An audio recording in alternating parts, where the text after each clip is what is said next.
RSN927's Talking Horses with Joe McKinnon. Joining us for Darley this week, Alastair Pulford. How are you, Alastair? I'm very well, Joe. I'm very well, thank you. And the stallion roster's looking good. Ribchester has been an exciting addition to your ranks, hasn't he? He is. He's a very exciting horse. Just on the eve of Royal Ascot, it's appropriate we talk about him this week because he was one of the stars of Royal Ascot last year. He probably was the star of Royal Ascot and one of the stars of the entire English and European racing season for 2017. Just a great feather in our cap that we're able to shuttle such an elite racehorse as a horse like Ribchester. Yes, he was a star. Of course, a winner of the Queen Anne Stakes by a pretty handy margin over some superstar horses, as they always meet in that type of race. Yeah, I mean, the Queen Anne is one of the absolute flagship events of the Royal Ascot meeting. It's the first race on the card on the first day. It's run up that straight mile. It was run on a good track last year, which obviously suits Australian breeders and race followers. You like the going to be on top. And they ran a track record, and considering they've been racing there for, hundreds of years, that's not a bad effort. And he won that at 4 years of age, of course, Alastair, and at 3 he was successful at Royal Ascot too in a Group 3. Yeah, he was. He's been successful twice at the meeting, and just winning any race at that meeting. It's just so competitive.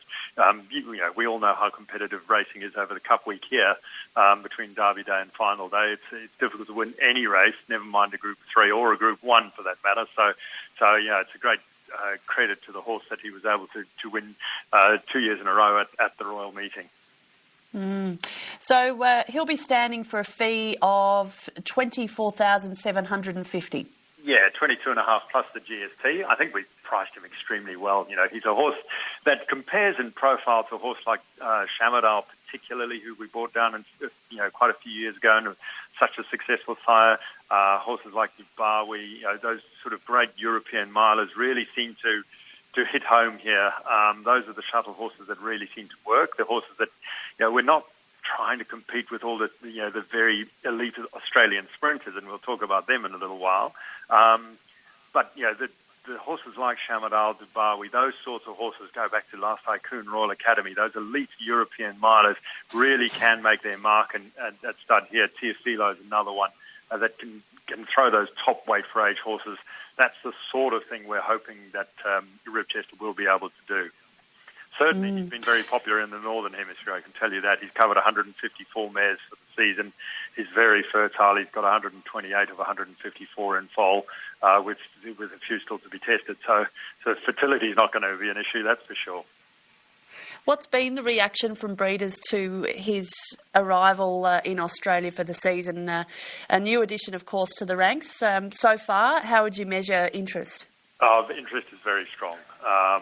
With the shuttle horses, people always just sort of stand back and look and see, and they have to examine him, and they have to get used to him and work out what sort of mares are going to suit him.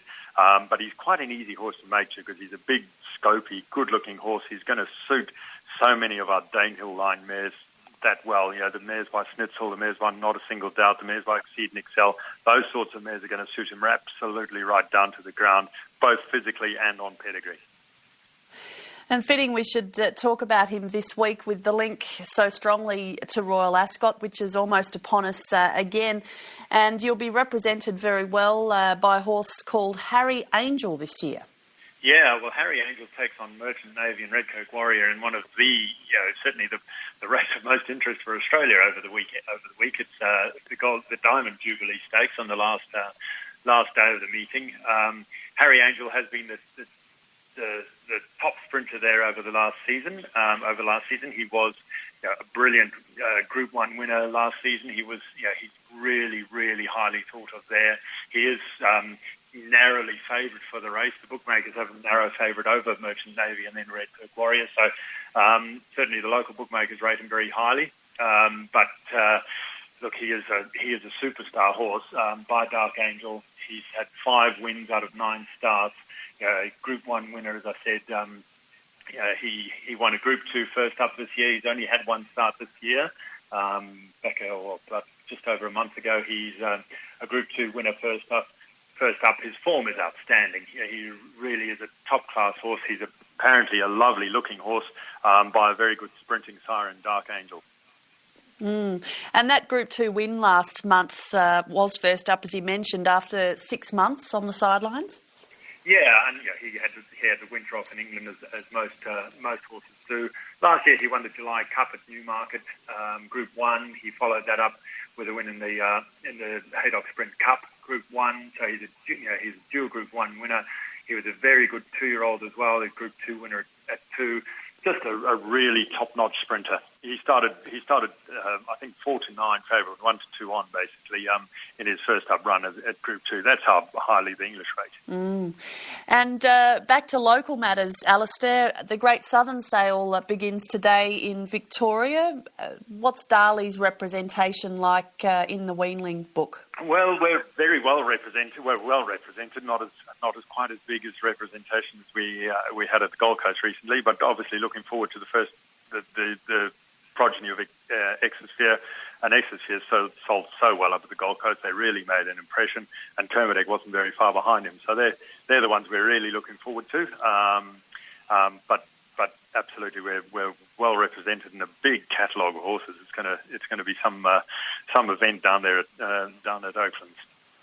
Yeah, absolutely. Alastair, thanks for joining us on the program. That's a pleasure, Joe. Always good to do so. And we'll cheer on Harry Angel for you. Thanks, Joe. It'll be a great race to watch. It certainly will. That's Alastair Pulford from Darley joining us this week on Talking Horses.